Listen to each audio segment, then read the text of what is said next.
Gist of Hazrat's talk was stick to Ala Hazrat. نچوڑ 10-12 minute بیان کیا, لیکن جسٹ لب لباب of his talk was stick to Ala Hazrat. If you stick to Ala Hazrat, inshallah you will never go wrong. Never go wrong inshallah بفضلillah. میں حضرت استاذ العلماء مفتی محمد ایوب صاحب اشرفی شمسی قبلہ سے گزارش کروں گا تشریف لائیں اور اپنے انتہائی قیمتی علمی بیان سے ہم سب کو مستفید فرمائیں. حضرت علامہ قبلہ مفتی محمد ایوب صاحب اشرفی.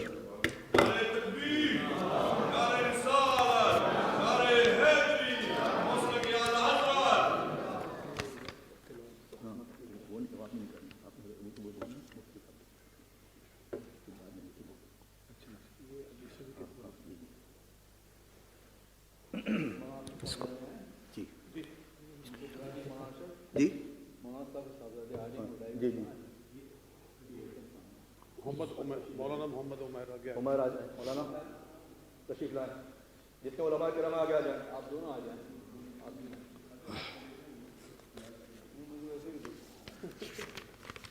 علماء کو آج جتنے علماء ہیں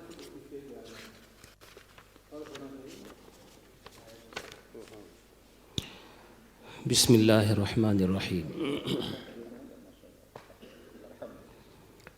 انتہائی معزز و مکرم جملہ حاضرین, سامعین, سامعات, ناظرین, ناظرات,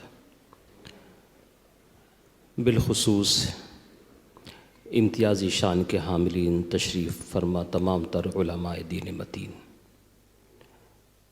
ان میں سے بھی خاص طور سے مفکر اسلام, لسان العصر, سرمایہ اہل سنت, آبرو اہل سنت,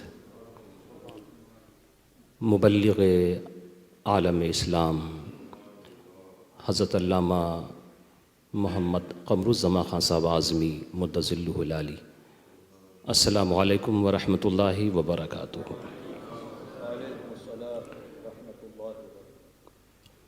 حضرت کے حکم کے مطابق میں حاضر ہوا. میں آج ہی مراکش سے آیا ہوں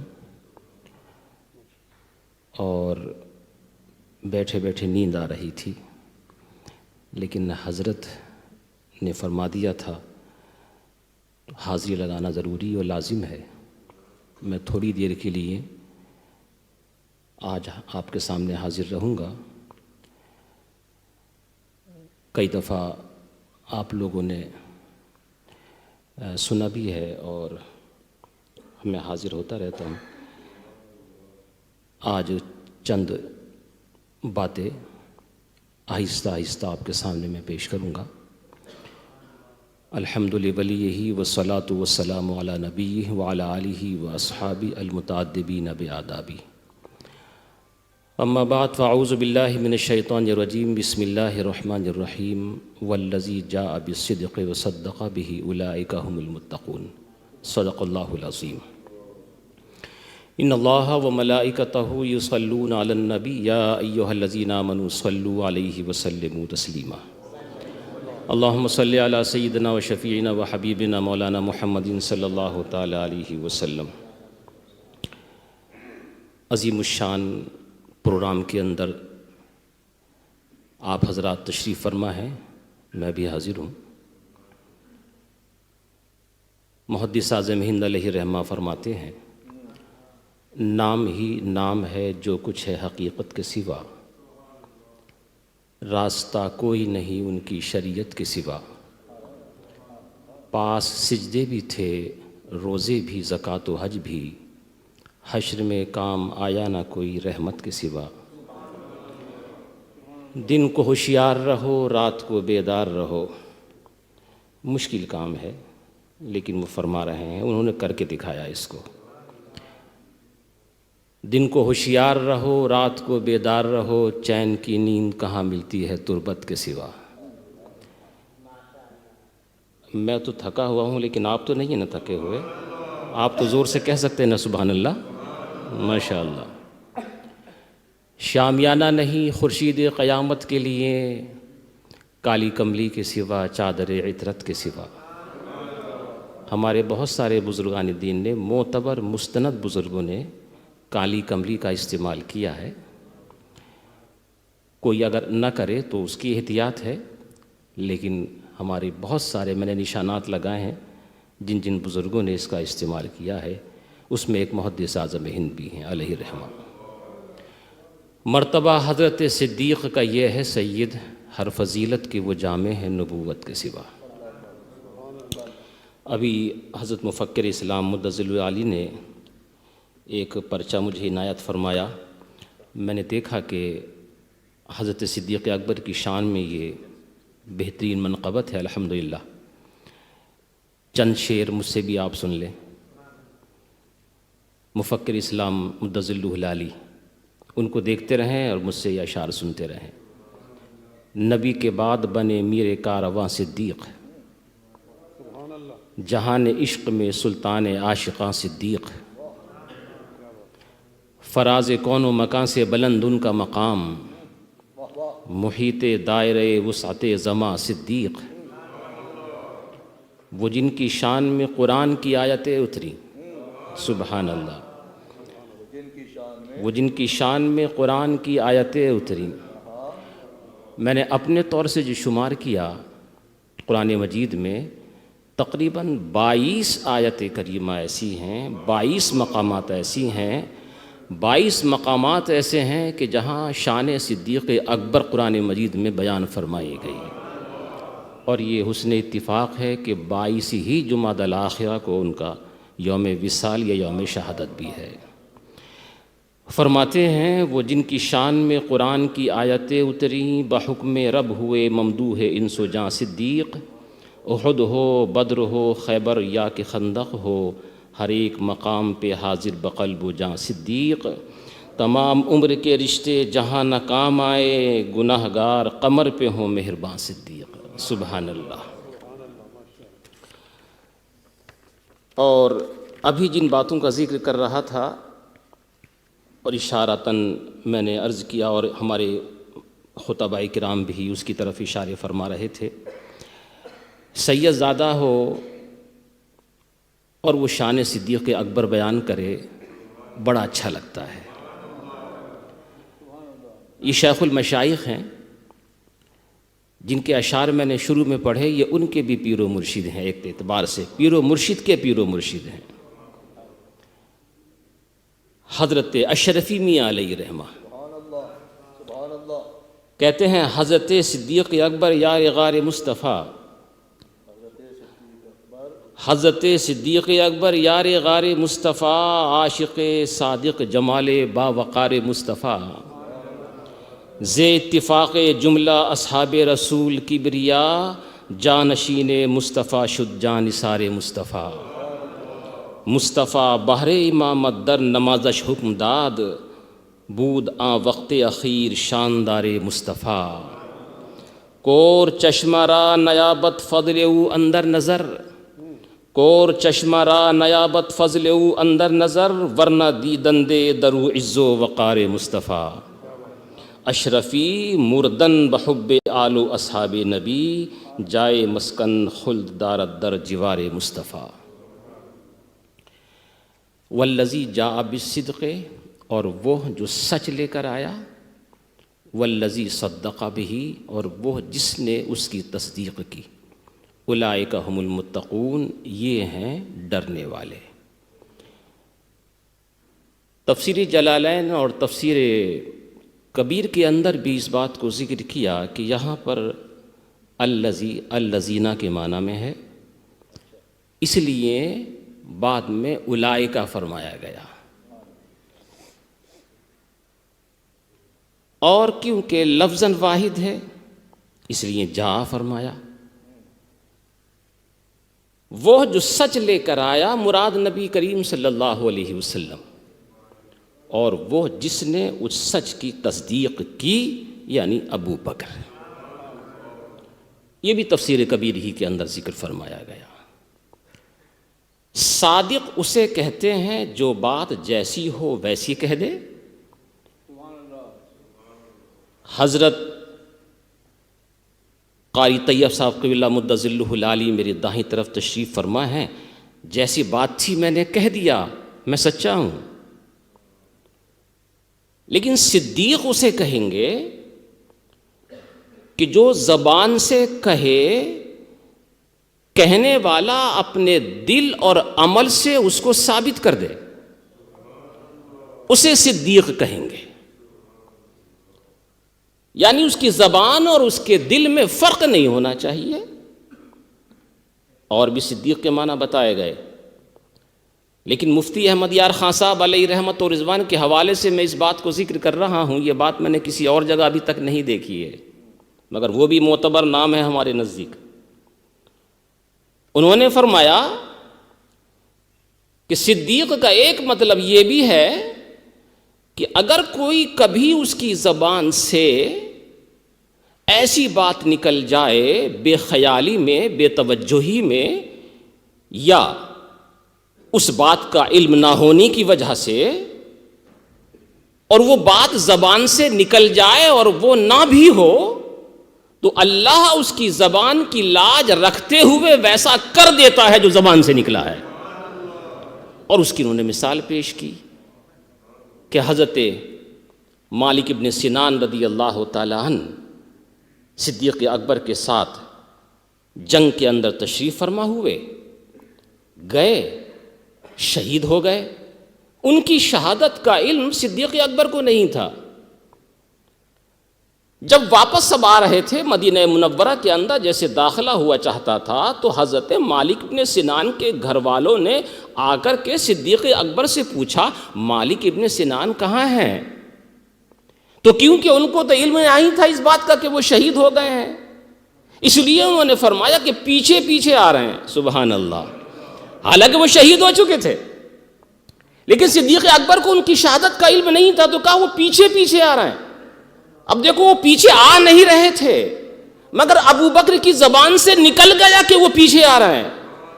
تو ابو بکر کی زبان سے نکلا ہوا لفظ ظاہراً بھی غلط نہ کہا جائے، اس لیے اس کی لاج رکھتے ہوئے رب کائنات نے مالک ابن سنان کو دوبارہ زندہ فرما دیا. وہ زندہ رہے، کافی دنوں تک زندہ رہے. مولا علی سے پوچھا گیا کیا فرماتے ہیں ابو بکر کے بارے میں رضی اللہ تعالیٰ عنہ؟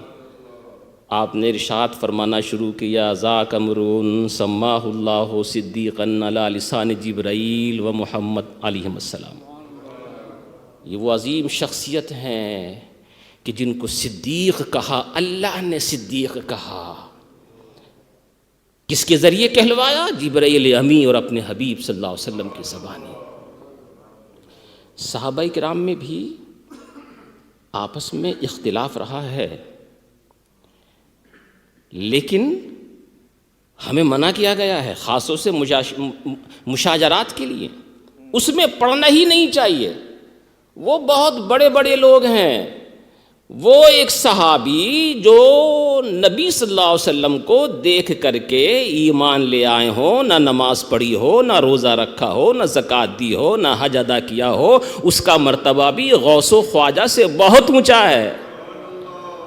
اور یہ صرف فرضی مثال نہیں، ایسا ہوا بھی ہے. ایک صحابی صبح کے وقت ایمان لے کر کے آئے، وہ چرا رہے تھے بکریاں، ایمان لائے، جنگ میں شہید ہوئے، اور ظہر کی نماز سے پہلے شہید ہو گئے، پڑھنے کا وقت بھی نہیں ملا. ان کا بھی مرتبہ غوث و خواجہ سے بہت بلند ہے، بہت بلند ہے. آپس میں اختلاف ہوئے ہیں، لیکن کتنے ادب اور احترام کے ساتھ.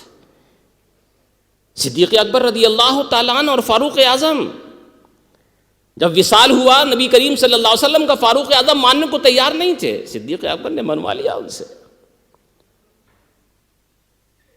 مسیلمہ کذاب کی طرف لشکر بھیجنے کے ٹائم اختلاف، لیکن بعد میں حالات بالکل نارمل ہو گئے.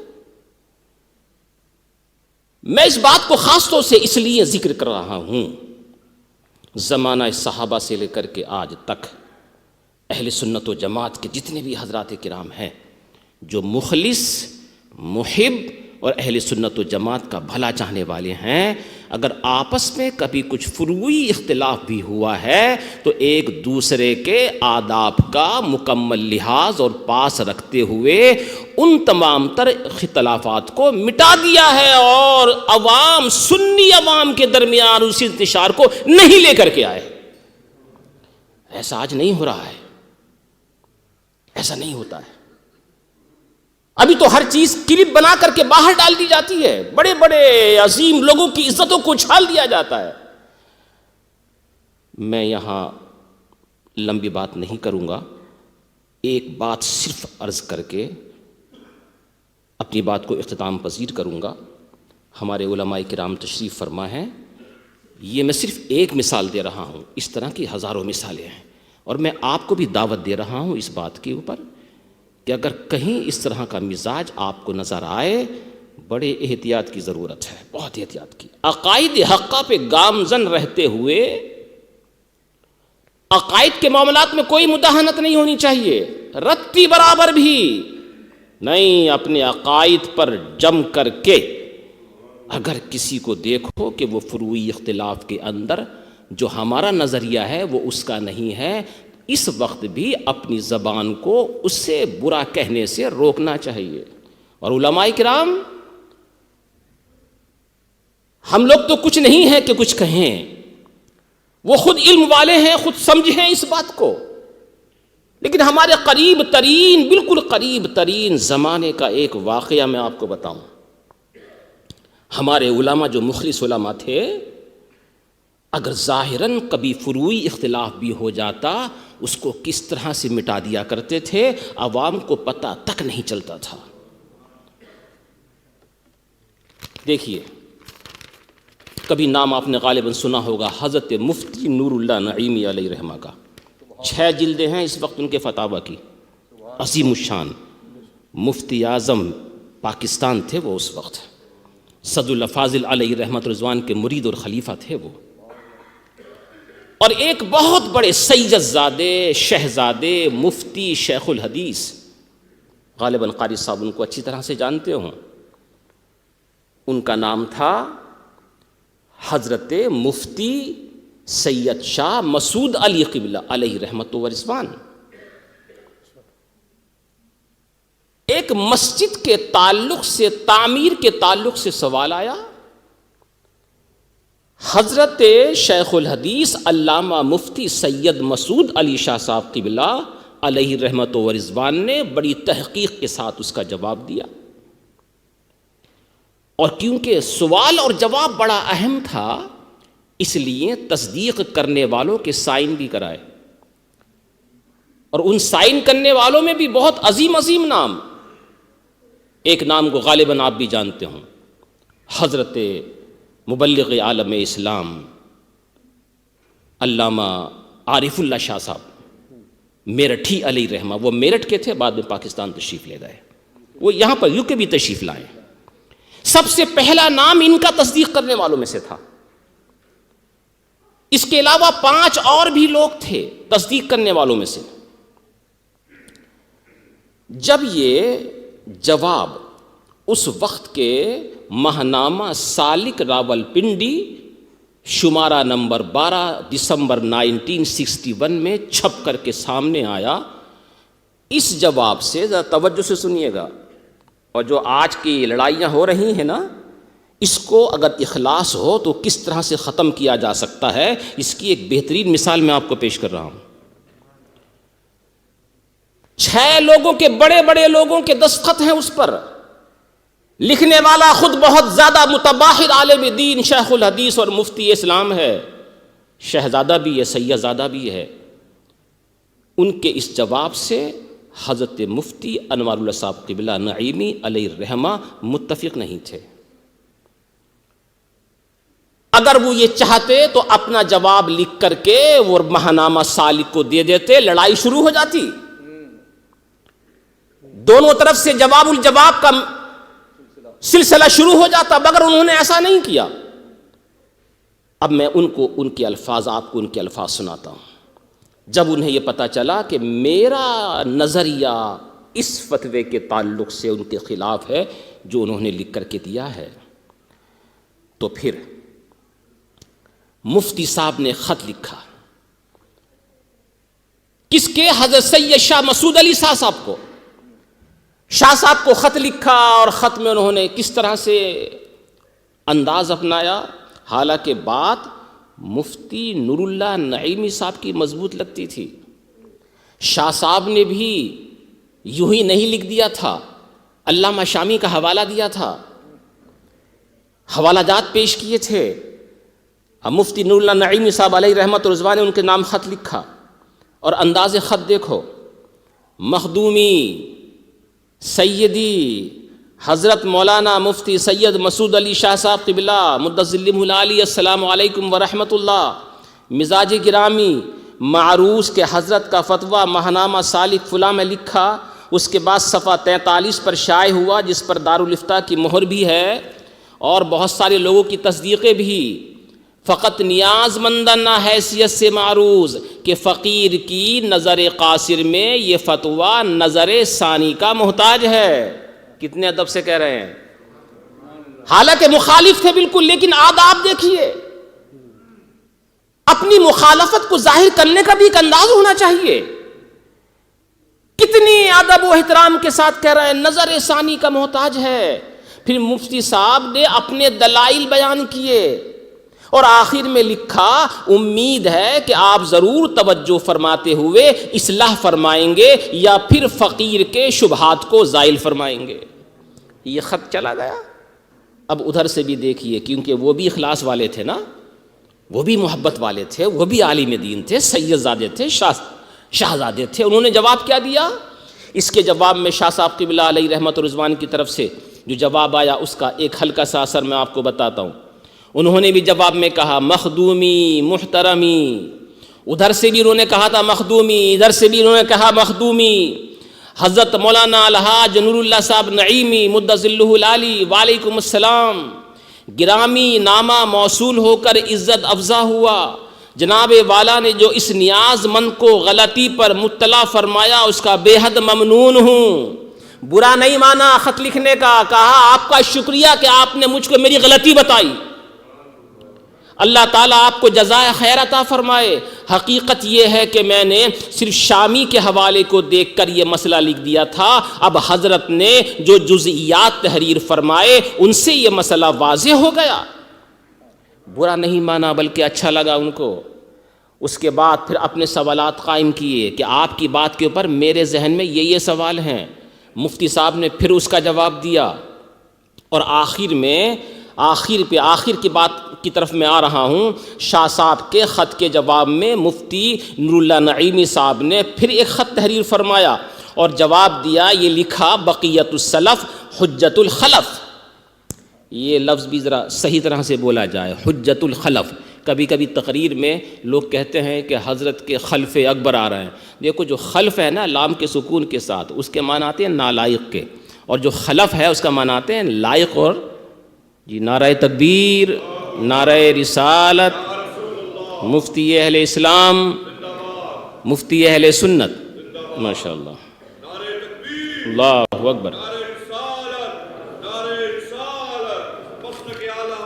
زندہ باد، زندہ باد، ماشاءاللہ، علامہ مولانا مفتی نظام الدین صاحب مصباحی، زندہ باد، ماشاءاللہ، ماشاءاللہ،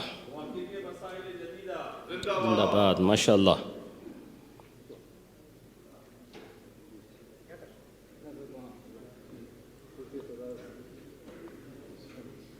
ادھر تشریف لائیں۔